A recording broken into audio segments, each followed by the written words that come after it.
Good to see you too. Good to see you, Mark. Best vampire movie ever. What? This is amazing. Oh, that's high praise. Thank you. This is a new genre. Like, it is amazing. Just talk about the genesis. What made you want to do this? We read a really fun script written by Stephen Shields that had this concept at the heart of it, a heist movie that gets hijacked by a monster movie. And the mix of those ingredients with a ballerina vampire in the middle of it, it just felt to us like the perfect mix of things for us to apply the tone that we love to that story. A great ensemble of characters who are wildly unequipped to deal with a very insane situation. And it just ends up being like a bloody romp. I mean, it had everything that we wanted in a story, and it was an easy thing to say yes to. And then casting, was it as simple as you were watching Matilda and you said, you know what we do? Let's do that and flip it upside down. It wasn't much harder, to be honest. Our casting director, Rich Stelio, said, you guys should check out Matilda. Alicia's incredible.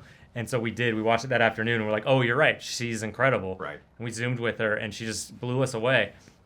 And then the minute we got on set, we were still kind of nervous because we hadn't actually worked with her yet.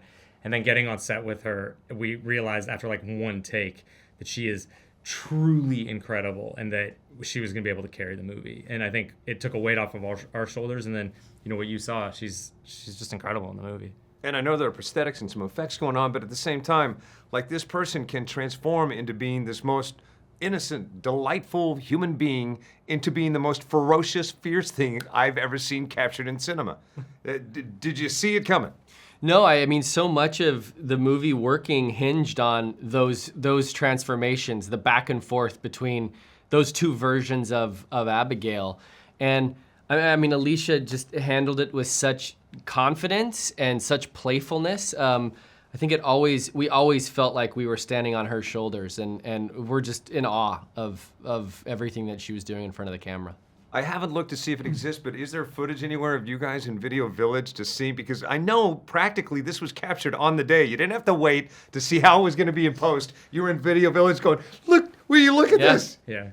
I mean, we had watching everything real and practical lets us, and it lets the cast, it lets the crew, everybody just see it happening in real time, and it makes everything better and everything more tactile and tangible. And I think at the end of the day, that energy that creates makes its way into the finished movie. And the unspoken star of this movie is the house. You shot practically in a creepy house.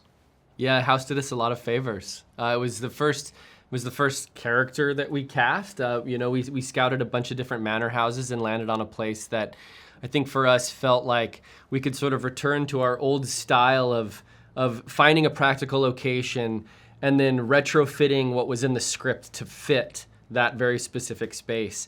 And that house always provided inspiration. There were so many weird, cool, creepy, anachronistic corridors and rooms. And then you invite an amazing production designer and her team into that space to design it. And you end up with, I think for us, something that feels like it has scale and is also claustrophobic at the same time. And that magic trick is a hard one to pull off, and it takes a lot of really talented minds to do that.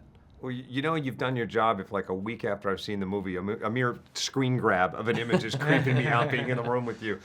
Radio Silence, keep bringing it.